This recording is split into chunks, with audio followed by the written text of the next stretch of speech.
Esta es la parte 14 de este bajo el trato de Dios. La pregunta con la que comenzamos hoy es: ¿cuál es tu aguijón? ¿Cuál es tu aguijón? Por supuesto que tu aguijón no es la suegra, tu aguijón no es tu marido, aunque podría ser, ¿no? En algunos casos podría ser el marido, para algunos no quiero mirar a nadie, voy a mirar hacia arriba, pero podría ser el marido, el aguijón en la carne. Tampoco es la esposa, aunque podría ser también. Vamos a 2 Corintios, capítulo 12. Vamos a ver allí qué nos dice la palabra de Dios. ¿Lo tienen todos?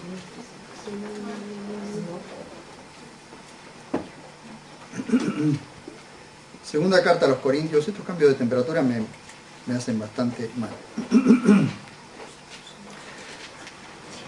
La página 1315 para los que quieren encontrar. Vamos a leer allí. Leemos desde el verso 1. Dice así la palabra de Dios. ¿Encontraron todos? 1315, la página, en la Biblia Textual, cuarta edición.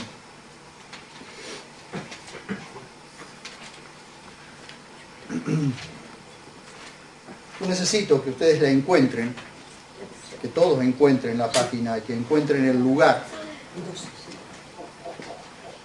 Porque la mejor forma de que todos aprendamos a dónde está ubicado, qué dice la Biblia, si lo que estoy hablando es así, es que ustedes se ubiquen donde está el pasaje. Sería mucho más fácil para mí. He recibido algunas críticas porque quieren que agilice los mensajes. Pero no me interesa tampoco eso. Porque no es que me interese agilizar los mensajes, me interesa que ustedes aprendan lo que el pasaje dice, que vean ustedes y que me sigan en la lectura para ver qué dice el pasaje.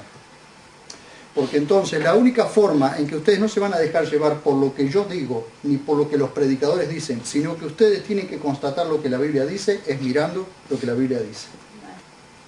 Ya, para mí sería muy fácil anotar los pasajes, leerlos y dejarlos a ustedes en banda y diciendo, ¿y dónde estaba eso? Y no es así. Los predicadores o los maestros tienen que aprender a que no se es mejor maestro el que enseña más, sino el que le ayuda a los alumnos a aprender. Y si ustedes aprenden, entonces me siento satisfecho. Si ustedes no aprenden, no ha servido para nada mi tarea. Por eso es que doy tiempo para que todos la encontremos, del primero hasta el último. Si alguno no la encuentra porque jamás lo va a encontrar, bueno, tendrá que estudiar en su casa el índice y ver en qué página está. Pero por eso les doy la página, porque gracias a Dios todos tenemos la misma Biblia. Por eso es que anhelo que todos tengamos la misma Biblia, porque entonces cuando yo doy la página, ustedes saben en qué página está y dónde está ubicado. Así que estamos en la página 1315 de 2 Corintios capítulo 12. Es una carta de Pablo, una epístola de Pablo escribiéndole a la iglesia en Corinto. Y leemos 12:1. Dice, ciertamente gloriarse no es provechoso, aunque es necesario, dice Pablo. Pablo viene defendiendo su apostolado. Pablo viene defendiendo su ministerio. Cuando ustedes van al capítulo 11, ustedes van a ver el sufrimiento, los sufrimientos del apóstol Pablo. Cuando entra en el capítulo 12, él va a contar algo que nunca contó, jamás contó. Pero lo va a contar ahora. ¿Saben por qué lo va a contar ahora? Precisamente para demostrarle a los corintios que esos que dicen llamarse apóstoles o superapóstoles no son más que falsos apóstoles. Y él tiene que entrar en esto, y vean ustedes lo que él dice de él mismo. Vendré pues a las visiones y revelaciones del Señor. Sé de un hombre en Cristo que hace 14 años Observe que han pasado 14 años desde que él recibió la revelación y nunca salió corriendo a contar todo lo que Dios había hecho con él. Si yo hubiese recibido las revelaciones y hubiese sido llevado al tercer cielo, capaz que el otro día salgo contando a todo el mundo. Pero el apóstol Pablo no hace eso. Dice, si en cuerpo, no lo sé. Si fuera del cuerpo, no lo sé. Dios lo sabe. Dice, el tal fue arrebatado hasta el tercer cielo. Vayan prestando atención a esto. Porque él lo está hablando en tercera persona. Por supuesto que nosotros sabemos que está hablando de él mismo, pero está hablando en tercera persona. Y no solo está hablando de tercera persona, sino que nos está enseñando, dicho sea de paso, que donde está la habitación de Dios, donde la iglesia, donde el creyente va a estar, o estará, o está, es en el tercer cielo. Tenemos 3 cielos para llegar al cielo espiritual o al cielo de Dios. Tenemos el primer cielo, que es el que vemos de día, el segundo cielo, que es el que vemos de noche, y el tercer cielo, que lo vemos por la fe, y nada más que por la fe, que está más allá del sol. Pero hasta allí dice Pablo que fue llevado. Dice, él no sabe si en esas visiones, en esas revelaciones que él recibió, fue enteramente en cuerpo, o salió del cuerpo y fue llevado al cielo. Él no lo sabe, pero él se encontró en el tercer cielo. Dice que fue arrebatado al paraíso. Fíjense ustedes, el tercer cielo y paraíso, para Pablo, es sinónimo. Entonces, cuando se habla del paraíso de Dios, está hablando del tercer cielo, la habitación de Dios, donde Dios está, y donde todo el que cree en el Señor Jesucristo y es salvo, entra. Dice, y escuchó palabras inefables que no es dada al hombre expresar. Pablo las escuchó y le fue prohibido expresar todo. Sí expresó aquello que Dios le dio permiso. Del tal me gloriaré, dice, del tal, ¿de cuál hombre? De ese que está hablando en tercera persona. Pero él dice, pero de mí mismo no me gloriaré sino en mis debilidades. Para poder entrar. Hay cosas que nos molestan mucho en nuestras vidas cristianas y que parece que no nos permiten servir libremente al Señor. Dios trata con nosotros de diversas formas. Y esto de una vez por todas lo tenemos que comprender, porque Dios no trata con todos igual. Fíjense de la forma que va a tratar con Pablo y que trata con Pablo. Por supuesto, Pablo es el escritor de casi la tercera parte del Nuevo Pacto. Así que el Evangelio, cuando él recibe el Evangelio, no lo recibe porque alguien se lo transmitió, él lo recibe de parte de Dios, de parte de Cristo, directamente, como lo vamos a ver ahora.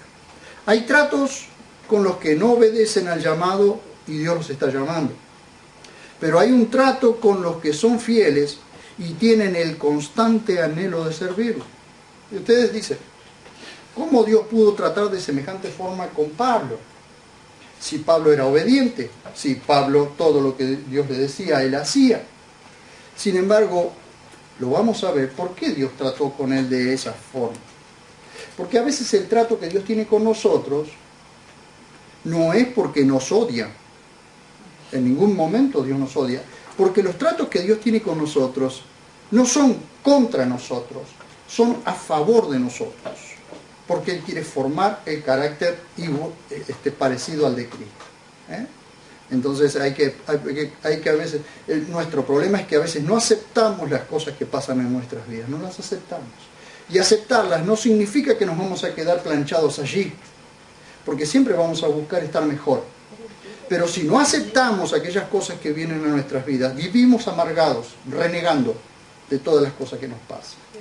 Y sin embargo, Pablo nos va a dar una lección impresionante. Miren ustedes. Hoy les mostraré cómo Dios trata con aquellos que están en el centro de su voluntad y son fieles esclavos de Jesucristo. Como les dije al principio, nosotros ya no somos de nosotros mismos. Nosotros somos de Dios, somos de Jesucristo, somos esclavos de Jesucristo. Aunque le suene como le suene, pero el que los compró a precio de sangre fue Cristo y nosotros somos esclavos de Él. Dios no hace nada en contra de los que fielmente le sirven, sino a favor de ellos. ¿Comprende esto? Dios no hace nada en contra nuestro, sino a favor nuestro, para que nosotros aprendamos. Pablo, fiel esclavo de Jesucristo. Sin embargo, ninguno de los apóstoles modernos aguantaría la mitad de lo que Pablo vivió. Lean ustedes el capítulo 11, que si tuviéramos tiempo lo leeríamos, y verán ustedes que si alguno de estos apóstoles nuevos que hay hoy, esta apostolitis que hay en el mundo, tantos apóstoles que se están autoproclamando como apóstoles, viviera la mitad de lo que ha vivido Pablo, se le termina el apostolado. Dicho sea de paso.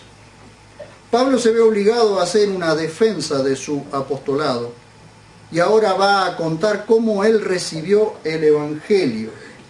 Todo lo que él escribió en cartas como Efesios, Colosenses y demás, lo recibió directamente del Señor, no de otros hombres. Fíjense ustedes, por favor, un cachito antes. Vamos unas páginas antes, Gálatas capítulo 1, versos 11 y 12.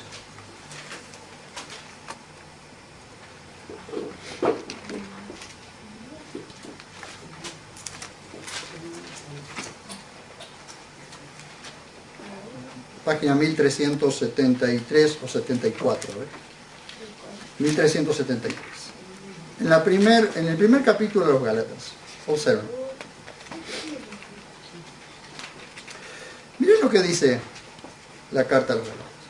Dice, capítulo 1, verso 11 y 12. Dice, porque os hago saber, hermanos, que el Evangelio que fue anunciado por mí no es según hombre. Es decir, no es según recursos humanos ni predicación humana. Dice, pues yo no lo recibí ni me fue enseñado por hombre, sino por revelación de Jesucristo. Vuelvan, por favor, al capítulo 12. Pero fue el único ser humano en la historia que lo recibió en el tercer cielo y de Cristo mismo. Aunque recibió varias revelaciones, varias visiones. Por ejemplo, la carta a los Efesios, cuando nosotros vemos la carta a los Efesios, vemos una revelación impresionante de lo que es la iglesia, de lo que somos nosotros. Y nosotros, ¿dónde recibió esa revelación que luego la escribió como carta a los de Éfeso? La recibió en el tercer cielo, por revelación, porque ningún hombre pudo haberle transmitido esa tal revelación. Veamos qué dice aquí en 2 Corintios capítulo 12, verso 1 al 13. Es la primera vez que va a contar lo que Cristo hizo con él 14 años atrás. Si alguien tiene motivos para enaltecerse o enorgullecerse o exaltarse, sin dudas es Pablo. Miremos los motivos. Capítulo 12, de 2 Corintios. Miremos los motivos. Vean ustedes, llegamos hasta el capítulo, hasta el verso 4. Vamos al verso 5, por favor. Del tal me gloriaré. ¿De dónde? ¿De qué hombre? De ese del que está hablando él, que es el mismo, pero no quiere gloriarse de ese hombre. Él más bien se va a gloriar de sus debilidades o en sus debilidades. Dice, pero de mí mismo no me gloriaré sino en las debilidades. De ese hombre siente libertad para exaltarse, pero de él mismo no. Observen. Porque se lo mantiene humilde por medio de un trato que Dios ha permitido en su vida y que luego va a contar. ¿Tiene derecho a jactarse? Sí, tiene derecho a jactarse. pero no sería sabio. Fíjense ustedes, verso 6. Dice, aunque si quisiera gloriarme, ¿cómo puede ser que estos superapóstoles, vean ustedes ahí en el verso 11, van a ver ustedes allí que dice, me he hecho insensato, vosotros me forzasteis, pues yo debía ser alabado por vosotros, le dice a la iglesia de Corintio, porque en nada fui menos que los superapóstoles, aunque nada soy. Entonces él dice, aunque quisiera gloriarme, está en todo su derecho en gloriarse, y no mentiría. Él no estaría mintiendo si quisiera gloriarse. Pero no lo quiere hacer, dice, no sería insensato, dice, aunque si quisiera gloriarme, no sería insensato. Pues diría la verdad, pero me abstengo. Para que nadie me considere por encima de lo que ve en mí. Para que nadie lo endiose. Para que nadie diga, ahí viene Super Pablo. Para que nadie diga, ahí viene el superapóstol. Ya para superapóstoles están los demás. Pero él no quiere eso. Por eso es un hombre que de pronto él sabe que lo que le está pasando es precisamente para que no se enaltezca. Y que lo que Dios está haciendo con él es precisamente para cuidarlo, para guardarlo. No para destruirlo, sino para cuidarlo. Miren ustedes, porque lo que va a pasar ahora y lo que vamos a ver ahora, cualquiera de nosotros, si lo viviéramos, diríamos, esto sí que está mal, es terrible lo que me está pasando. Sin embargo, lo que Dios está haciendo es guardar al apóstol Pablo. Como lo que Dios hace con nosotros es guardarnos. Y que a veces suceden cosas en nuestras vidas que son para mantenernos en humildad. O para mantenernos en el centro de su voluntad. Las cosas que pasan en nuestras vidas muchas veces son, y nosotros tenemos que comprenderlo, para mantenernos dependientes de Él. Para mantenernos aferrados a Él. Entonces lo que Pablo va a contar que está sucediéndole ahora es precisamente para mantenerlo dependiente de Él. Porque cuando un hombre o una mujer depende pura y exclusivamente de Dios, es más grande. Cuando Dios más humilla a una persona para mantenerlo dependiente de Él, es más grande. Aunque les parezca mentira. Por eso la Biblia dice que el que se enaltece será humillado, pero el que se humilla será enaltecido. Porque la humildad es la virtud que nos abre las puertas en todas partes. ¿Saben? Y la humildad es la virtud que nos mantiene dependientes de Dios. Miren ustedes. Dice, ahora va a mostrar lo que Dios hizo por Él y no contra Él. Verso 7. Dice, aún con la grandeza de las revelaciones. Dice, bueno, comenzamos la frase desde antes. Aún si quisiera gloriarme no sería insensato, pues diría la verdad, pero me abstengo, para que nadie me considere por encima de lo que ve en mí u oye de mí.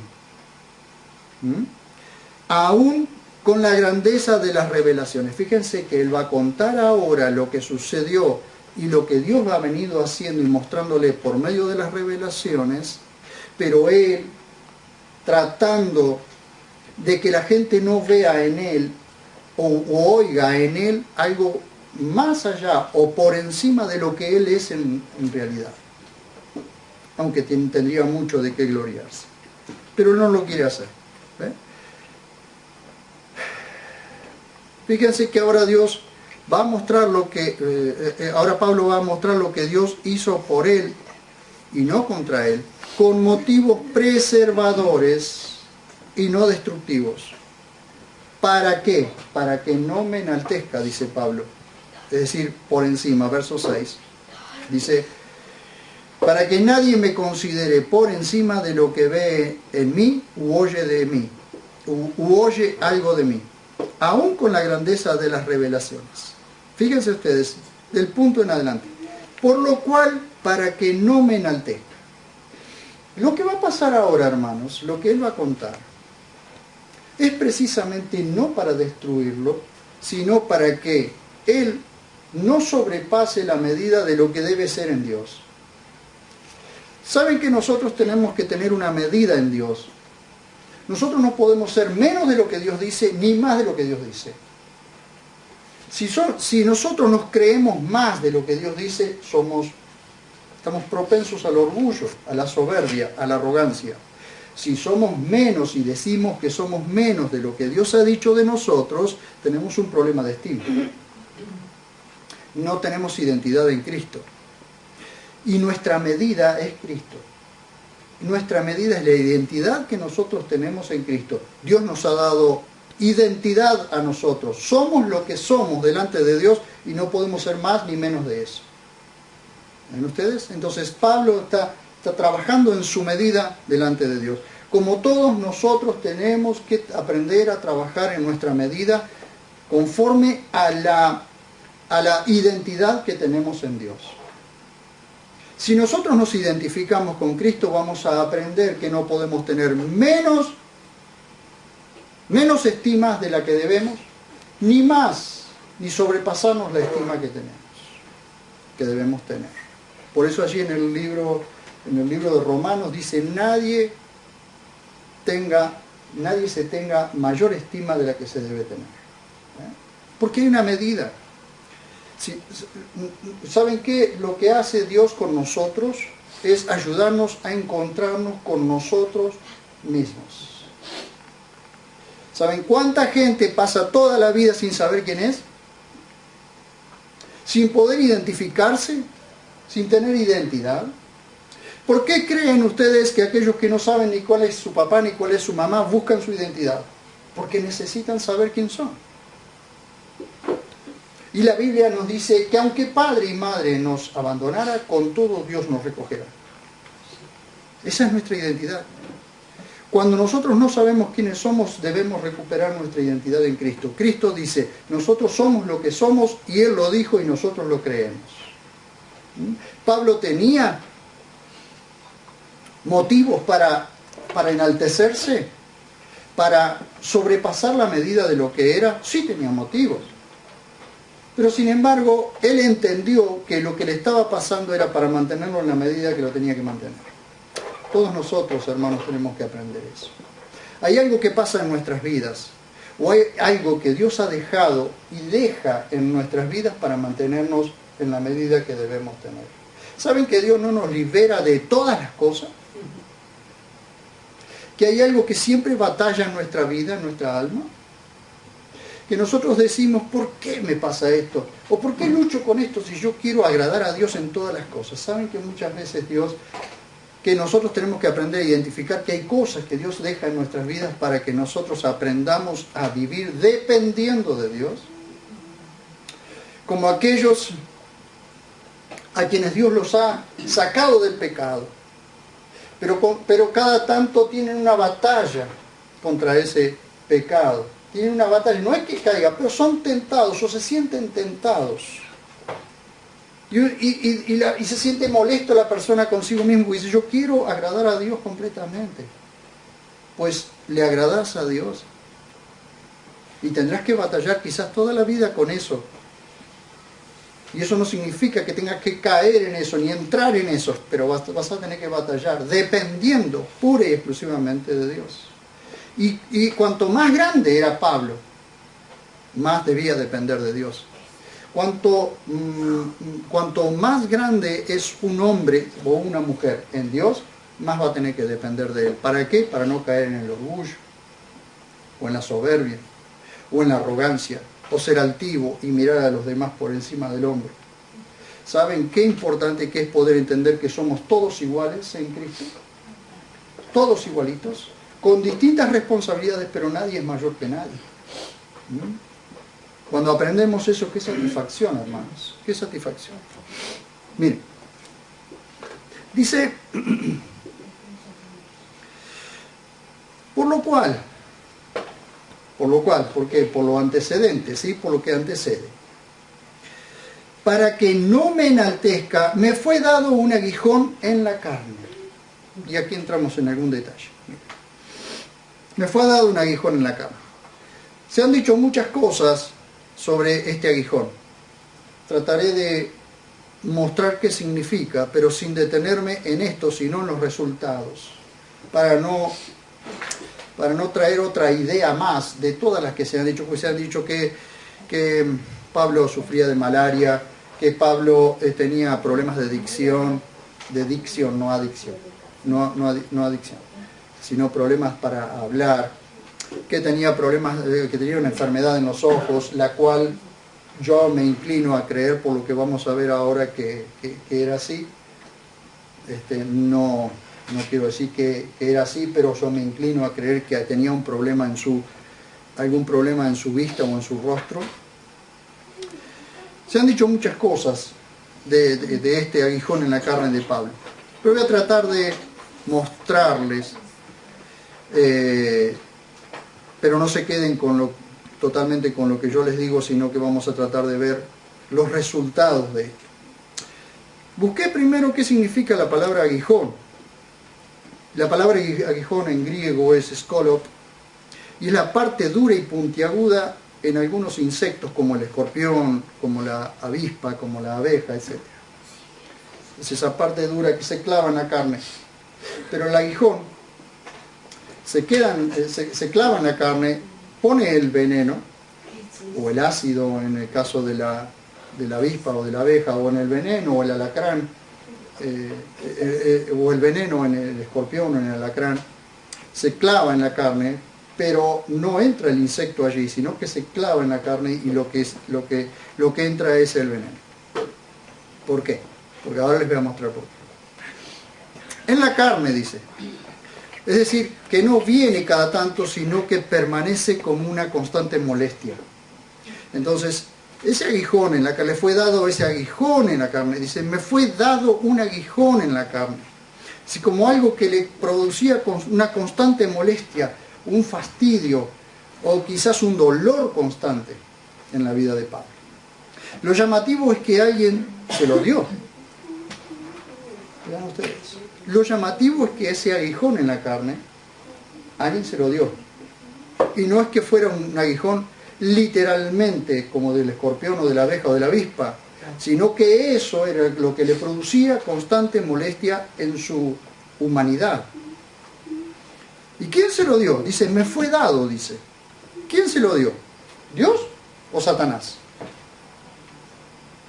Sigamos leyendo. Miren lo que dice. Me fue dado un aguijón en la carne, un mensajero de Satanás que me abofetee. ¿Quién le dio ese aguijón en la carne? Un mensajero de Satanás que me abofetee. ¿Qué era ese aguijón en la carne? Un mensajero de Satanás que lo abofeteaba constantemente. ¿Y qué era un mensajero? En el griego la palabra mensajero es un ángel. La palabra es ángelos o ángel, que era un enviado de Satanás para atormentar, para torturar constantemente, para fastidiar a Pablo. Miren ustedes. Pero esto, hermanos, no es como algunos han dicho, no estaba dentro suyo, Pablo no estaba endemoniado. Hermanos, no. Un cristiano no puede estar endemoniado, porque vive el demonio o vive el Espíritu Santo dentro de la persona. Ahora, que puede ser aguijoneado, que puede ser influenciado, sí, señores. Pero eso no significa que esté endemoniado. Y Pablo no estaba endemoniado, como decían algunos, poseído por un demonio, porque el aguijón estaba en su carne, no en su alma, ni en su espíritu. Miren, dice, un mensajero de Satanás que me abofetee. Interesante, porque para que lo abofetee, o la palabra abofetear es decir, para que lo golpee en el rostro. La palabra bofetear en el griego es colafiso, que significa golpear en el rostro con la mano abierta o con el puño cerrado. esto nos va acercando a lo que podría ser la cosa. Un problema en el rostro de Pablo. Algo que cuando la gente lo miraba le producía cierta repulsión o le producía cierta incomodidad y a él lo avergonzaba. Y vamos a observar algunas cosas. Abofetear es ese. Cuando ustedes ven allí en los evangelios, cuando Jesús estaba siendo juzgado, que lo abofeteaban, algunos les daban con el puño cerrado y otros le daban con la mano abierta. Y en esos dos casos la palabra es la misma, colafis. Abofetear, es decir, pegar con el puño o con la mano abierta. ¿Y eso dónde se abofetea? En el rostro. Entonces lo que Pablo está diciendo, que constantemente esa molestia o ese fastidio o esas cosas la tenían en el rostro. ¿En qué parte del rostro la tendría? Para que la gente lo viera y le causara cierta incomodidad o quizás le causara repulsión. Vamos a ver. Dice,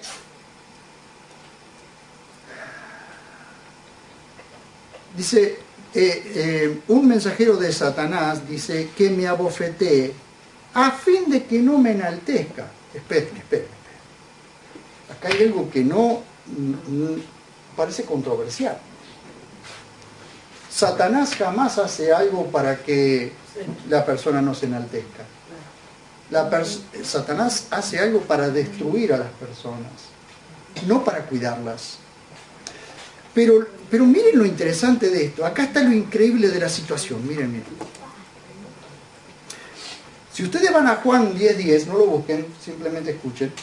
Dice, cuando Juan 10:10 dice que el diablo vino para hurtar, matar y destruir. Pero Jesús dice, yo he venido para que tengan vida y la tengan en abundancia. ¿Cuál es la tarea, la obra de Satanás en la tierra? Hurtar, matar y destruir. Esa es la tarea del diablo en la tierra. Así que el aguijón en la carne para Pablo, ese mensajero de Satanás que Pablo tenía, no era para que Satanás, para que Pablo se enalteciera, para que Pablo no se enalteciera. Era para destruir a Pablo. Lo que quería Satanás era destruir a Pablo porque sabía que mediante la predicación del Evangelio, mediante las Escrituras, muchísima gente iba a ser libre. No sé si sabría que prácticamente todas las cartas de Pablo iban a ser canonizadas y iban a entrar en las Escrituras, no sé si lo sabría. Pero sí sabemos que Satanás siempre se va a oponer. Siempre se te va a oponer cuando vos quieras hacer la obra de Dios. Siempre se te va a oponer. Siempre. El tema es si te vas a quedar en esa oposición. Saben que, como he dicho muchas veces, el músculo de la fe crece mediante los vientos contrarios. Los remeros tienen mayor fuerza cuando los vientos son contrarios. Es muy fácil ir viento a favor. Qué lindo que es cuando todo va a viento a favor. Pero, por ejemplo, Nehemías construyó. Nehemías levantó los muros de Jerusalén en medio de semejante oposición. Díganme ustedes, si ustedes no crecen en la fe mediante la oposición. Si los vientos son contrarios en sus vidas y ustedes se quedan parados, permítanme decirle, ustedes no se quedan parados en el mismo lugar, ustedes retroceden. Nosotros cuando nos quedamos parados, retrocedemos, no es que nos quedamos en el mismo lugar. Porque cuando los vientos son contrarios nunca te dejan en el mismo lugar, te llevan hacia atrás. Entonces la fe crece cuando las cosas se ponen difíciles. ¿Por qué creen ustedes que el cristiano sufre adversidades, angustias, momentos críticos? ¿Por qué? ¿Por qué Dios las permite? ¿Por qué Dios permite apreturas económicas? ¿Por qué Dios permite que personas a las que nosotros amamos y quisiéramos que nos sigan o que nos escuchen no nos quieren escuchar? ¿Por qué será? ¿No será que Dios está trabajando en nuestra fe para que nosotros crezcamos en dependencia de Él? El hombre y la mujer de Dios es más grande cuando está de rodillas. ¿Sabían ustedes? Yo me pregunto hoy, ¿cuántos de los que estamos aquí pusimos las rodillas sobre el piso? O sobre un almohadón, si le duelen las rodillas. ¿Cuántos? ¿Cuánto hace que no doblamos las rodillas delante de Dios? Cuando más tiempo pasamos de rodillas, cuando el cristiano es el único soldado que más grande es cuando tiene sus rodillas en el piso. Dicho sea de paso. ¿Por qué las cosas no salen bien? Porque las cosas pueden estar mal alrededor nuestro, pero si nosotros dependemos de Dios, no importa que las cosas estén mal, nosotros le damos para adelante porque dependemos de Dios, no de los demás. ¿Amén? Satanás envió un mensajero contra Pablo para destruirlo. Algo que avergonzaba a Pablo, lo atormentaba o le causaba constante molestia. Quizás una enfermedad en los ojos. Miren ustedes, Gálatas capítulo 4. Vamos a Gálatas nuevamente. Aunque muchas veces me han dicho que no puede ser. Yo digo que quizás. No digo que sí, pero digo que quizás sea esto. Porque si es una enfermedad en los rostros, a menos que sea un dolor de muela o la nariz sangrando, algo en los ojos. No sé qué, pero algo sucedía con sus ojos. Miren, Gálatas capítulo 4, por favor.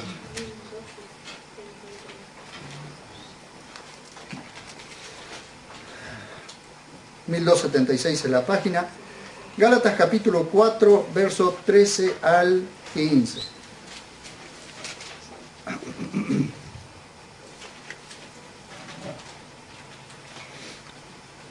¿Lo tienen? Dice 4, 13 al 15. Pero sabéis que por una debilidad en la carne os anuncié la buena noticia la primera vez. Sacando una cuenta, creo que 14 años antes había escrito más o menos la carta a los Gálatas, así que ya ese problema lo tenía. Dice, pero sabéis que por una debilidad de la carne os anuncié la buena noticia la primera vez.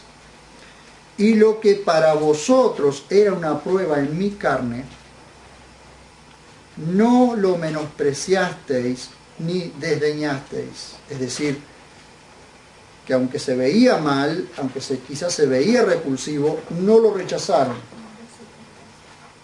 No lo rechazaron. Síganme, por favor, que no los voy a defraudar.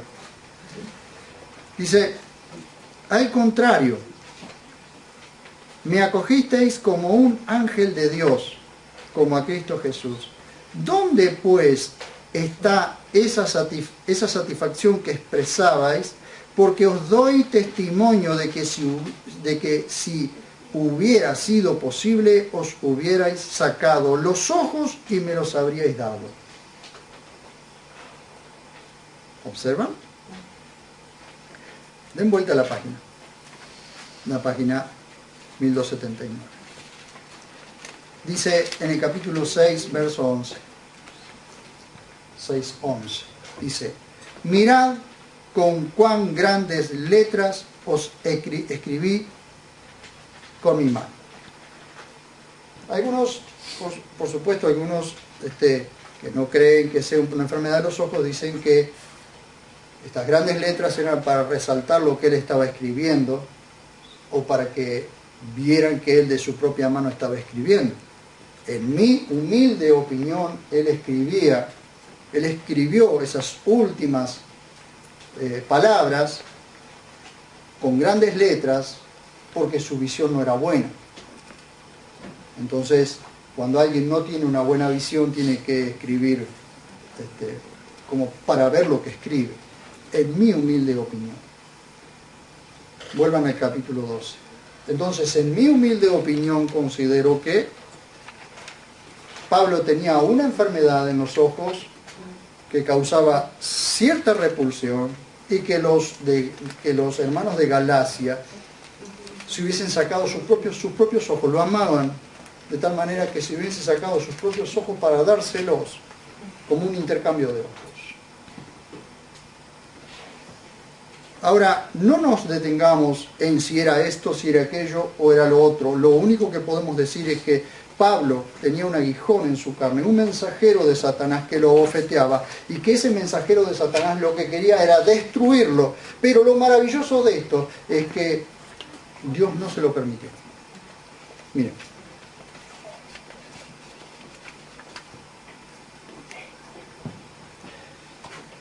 Quizás era otra cosa. Satanás no pensaba en Pablo para favorecer su servicio a Dios, sino en estorbarlo para que no continúe. En otra parte de las Escrituras, dice Pablo que Satanás lo había estorbado muchas veces para que no continuara con la tarea. Pero Pablo apunta al resultado, dice, a fin de que no me enaltezca. ¿Cuál es el resultado? Si nosotros nos detenemos en que si era una enfermedad en los ojos, si era malaria, si era chueco, si era pelado, estamos en un problema porque nos vamos a detener en donde Dios no quiere que nos detengamos. Dios quiere que nos detengamos en esto. ¿Para qué? ¿Cuál era el fin de eso? El fin de eso es,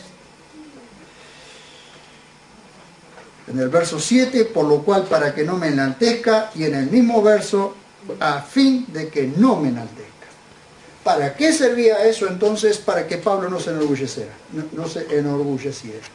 no pensara de él más allá de lo que debía pensar. Entonces Dios lo mantenía humillado, porque la forma de mantener a su siervo trabajando y haciendo la obra que tenía que hacer era cuidándolo, preservándolo. Miren qué hermoso. Miren ustedes, Las visiones y revelaciones que el Señor le dio podían enaltecerlo y terminar en un fracaso. Por eso dice, por lo cual para que no me enaltezca en el verso 7. Es decir, que Dios permitió el aguijón a favor de su Hijo. Lo que Satanás estaba queriendo hacer, que era destruir, Dios lo estaba usando para cuidar, para preservar a su Hijo.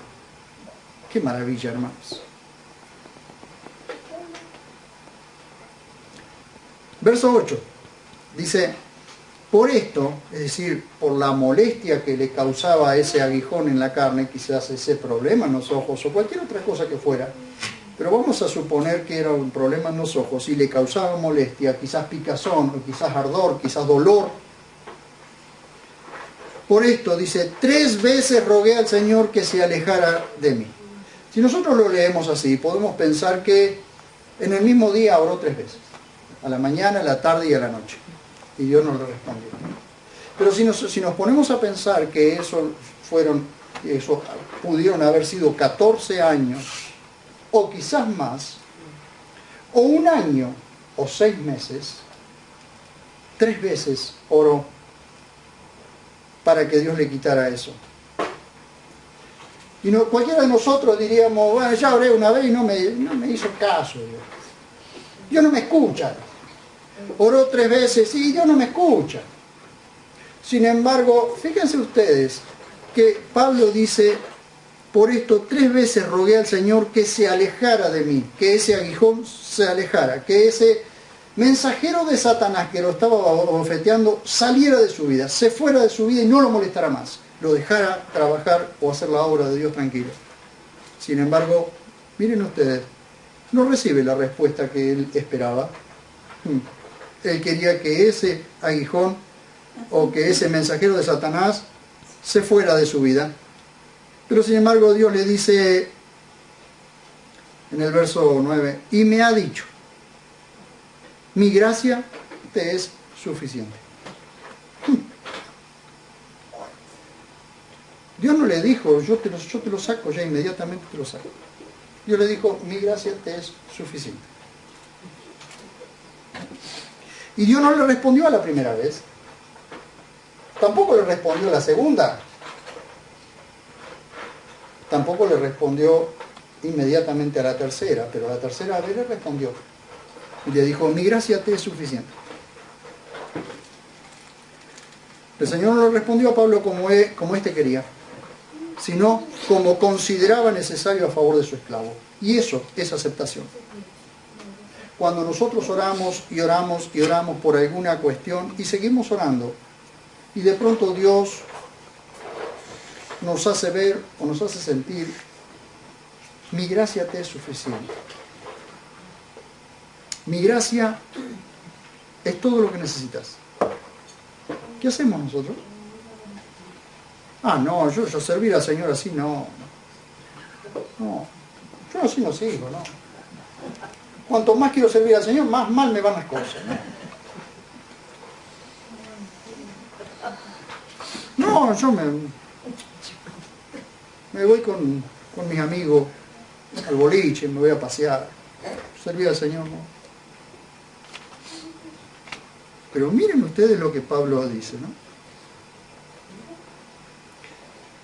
Consideremos de este versículo una clave para entender la fuente de poder que nos perfecciona y fortalece. El Señor le dijo, mi gracia te es suficiente. Sabemos que gracia es favor. Gracia es favor de Dios. Pero ¿de qué clase? Porque hay varias clases de favor, pero favor mostrado al que no lo merece, eso es gracia. Eso es favor de verdad. Favor que es verdaderamente divino en su origen y es esencial en su carácter. Eso es gracia, hermanos. Nosotros no merecemos el favor de Dios. ¿Sabían ustedes? Que nosotros no merecíamos, ni merecemos, ni mereceremos el favor de Dios. Pero ese favor de Dios para nosotros, que no lo merecemos, eso es gracia. Y Pablo, ¿saben por qué no lo merecía? Aunque a ustedes les parezca mentira, ¿saben por qué Pablo no lo merecía? Por eso le dice Dios, bástate mi gracia, o mi gracia te es suficiente. Porque Pablo había sido perseguidor de los mismos cristianos a los cuales ahora él les predicaba. Entonces él sabía que era indigno de recibir favor de Dios. Nosotros quizás no somos perseguidores, pero ninguno de nosotros merecíamos la gracia de Dios. Sin embargo, su gracia nos es suficiente. ¿Sí o no? Miren, observemos. Esto es algo que les quiero mostrar. ¿Por qué? Porque para que ustedes puedan ver, hermanos, que teniendo la Biblia textual cuarta edición, ustedes tienen una traducción depurada y fiel. Pero las traducciones comunes de este versículo dicen, porque mi poder se perfecciona en tu debilidad. Bástate mi gracia, dice, bástate mi gracia, porque mi poder se perfecciona en tu debilidad. Pero miren lo que dice el texto en realidad. Dice, por eso 3 veces rogué al Señor que se alejara de mí, y me ha dicho, mi gracia te es suficiente, porque el poder es perfeccionado en la debilidad. El poder es perfeccionado en la debilidad. Y una cosa que me llamó muchísimo la atención. Dios no está diciendo que toda debilidad es completada o depende de que Él lo fortalezca. Sino que esto es, cuando nos ponemos a verlo así, es proverbial, es como un proverbio. El poder se perfecciona en la debilidad. Es decir, Dios no está diciendo que toda debilidad es completada o depende de que Él la fortalezca, sino que como cuando alguien es débil y según donde busque su fuente de poder para fortalecerlo, desde ahí será fortalecido. Miren, por ejemplo, veamos en la vida de Nimrod. Anoche lo estábamos viendo, ¿recuerdan? Anoche lo estábamos viendo.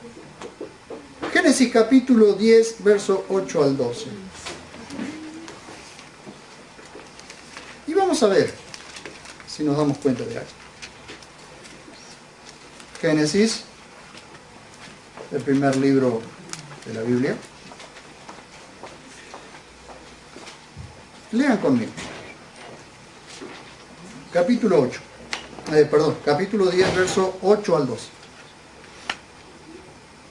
Dice: y Cus engendró a Nimrod, primer prepotente en la tierra.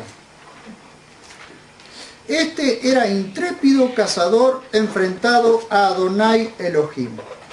Intrépido cazador enfrentado a Adonai Elohim. Las traducciones comunes dicen que era un valiente cazador frente a Dios o frente a Yahvé.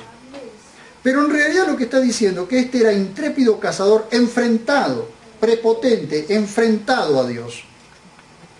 Por esto se dice, como un proverbio, como Nimrod, intrépido cazador enfrentado a Adonai o enfrentado al Señor. ¿Ven ustedes? El principio de su reino fue Babilonia, es decir, él comenzó un reinado, fue Babilonia.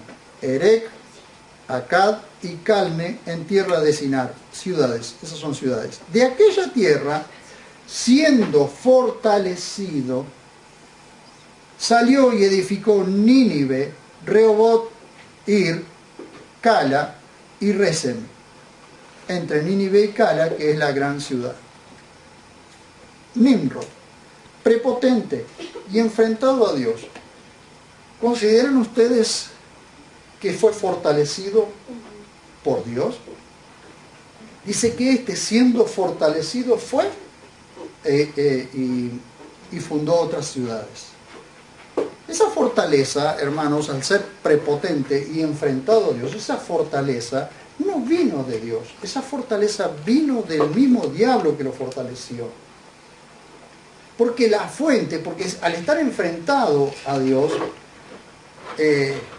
está en contra de Dios, entonces Dios no lo va a fortalecer. Lo va a fortalecer aquel de quien está buscando la fuente.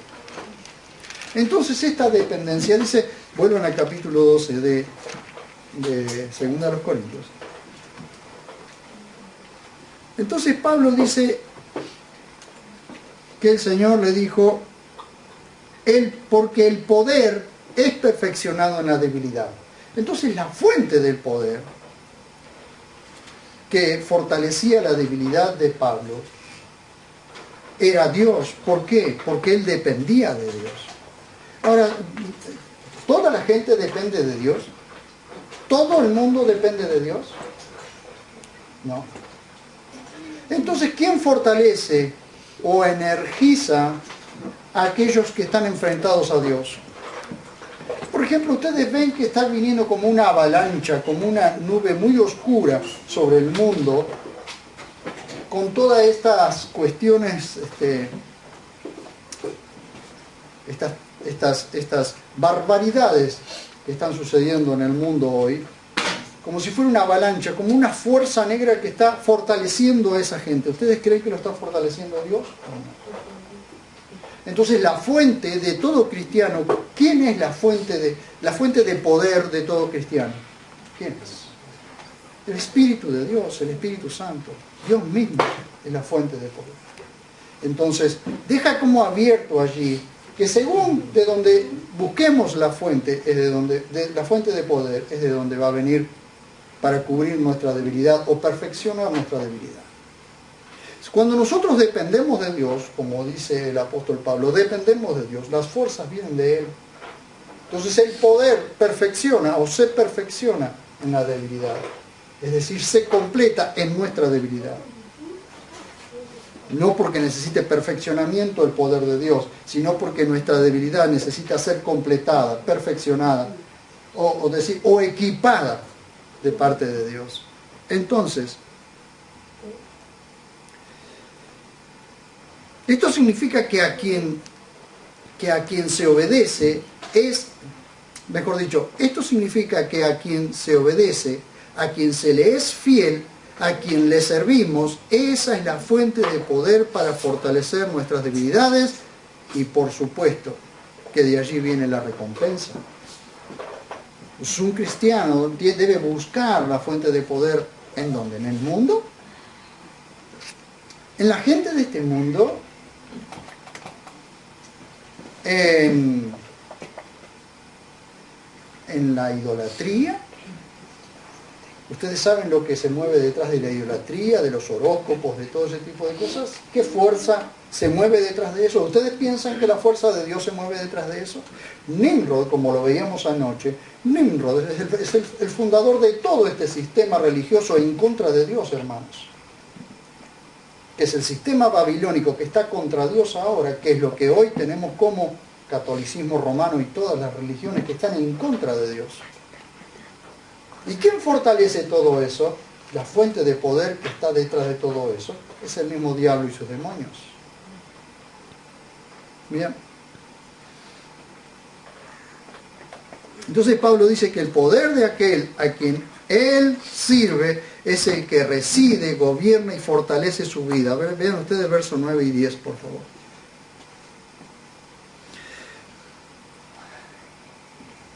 Dios le dice, mi gracia te es suficiente porque el poder es perfeccionado en la debilidad. Por tanto, miren ustedes, por tanto, gustosamente me gloriaré más bien en mis debilidades, dice Pablo. Todos hemos aprendido, hermanos, todos hemos aprendido a gloriarnos, es decir, a jactarnos de nuestras debilidades para que resida en nosotros el poder de Cristo.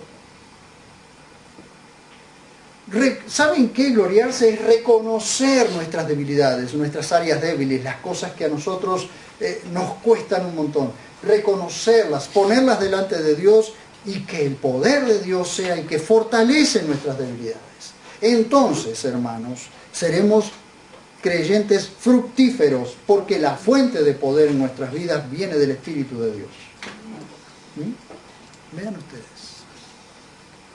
Entonces, ¿para qué servía el aguijón en la carne? Un mensajero de Satanás para mantenerlo humillado. Y en esa humillación que Pablo vivía, él se regocijaba. Dice, por tanto, gustosamente me gloriaré más bien en mis debilidades para que resida en mí el poder de Cristo. Por lo cual me complazco. Por lo cual me complazco en debilidades, en afrentas, es decir, en vergüenzas, en las veces que el enemigo lo quiso avergonzar, y las veces que pasó vergüenza. Si ustedes leen el verso 11 van a ver ustedes que uno de los problemas que más lo avergonzaba es que huyendo del gobernador de Damasco lo tuvieron que bajar con un canasto por el muro de Damasco, para que el gobernador no lo apresara. Fue descolgado, fíjense ustedes en el capítulo 11, fue descolgado en un canasto desde una ventana del muro y escapé de sus manos. ¿Creen ustedes que eso era para gloriarse? No, eso le causaba vergüenza, haber tenido que ser descolgado del muro con un canasto por los hermanos para que el gobernador del rey Aretas no lo prendiera. Eso no es una cosa que le causaba vergüenza. Dice, por lo cual me complazco en debilidades, en afrentas, en necesidades. Yo veo hoy el evangelio de la prosperidad. Veo hoy a estos superapóstoles andando en su jet privado de un lado a otro. Y me hierve la sangre, hermanos. Andando en autos últimos modelos cuando en sus propias congregaciones tienen gente que está pasando hambre. Veo al apóstol Pablo y veo a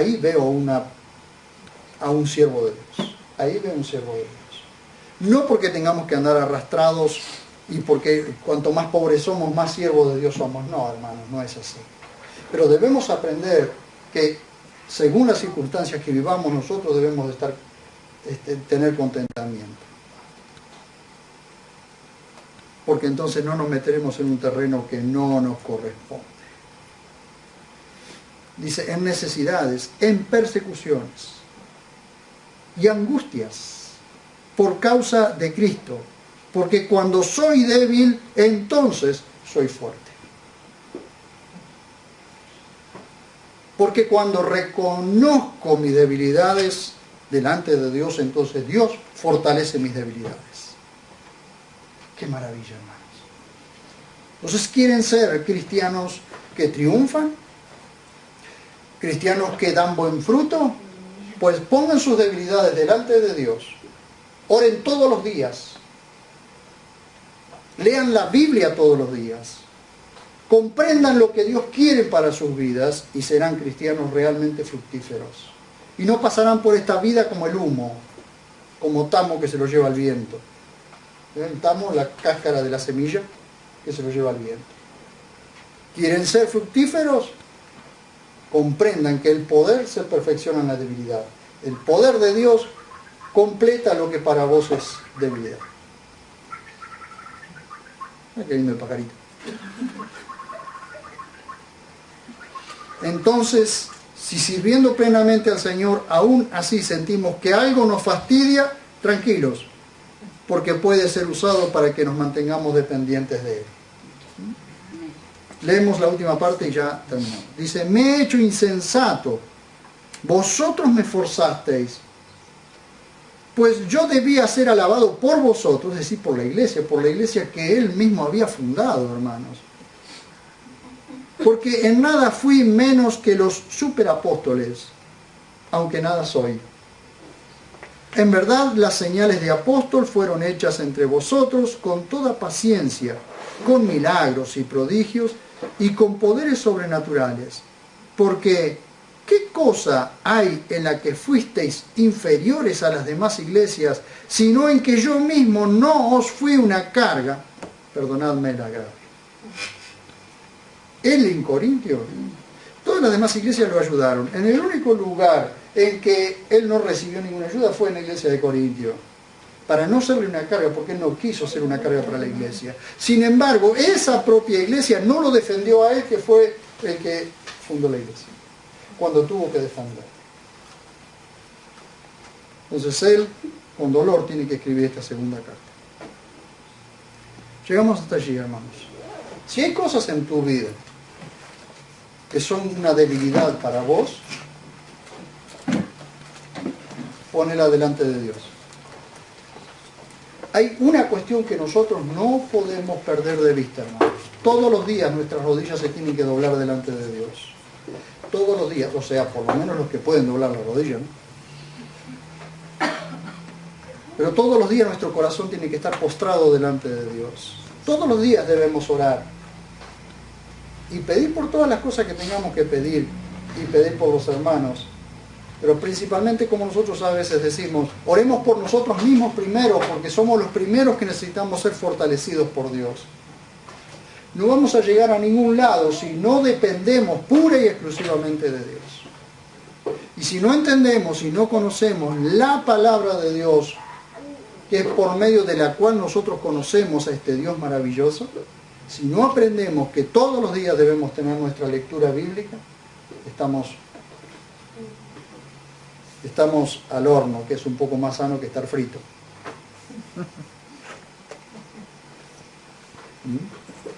¿Oramos?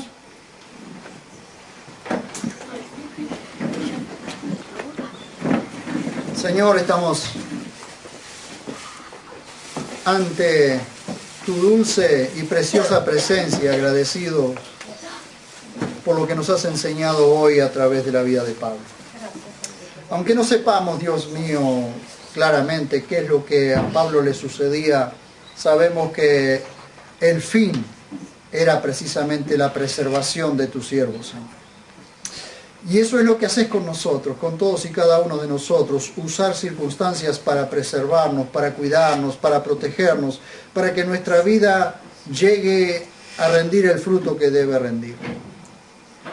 ¿Cuánto te necesitamos, papá? ¿Cuánto te necesitamos? Señor, te ruego que fortalezcas en esta hora a todos y cada uno de mis hermanos.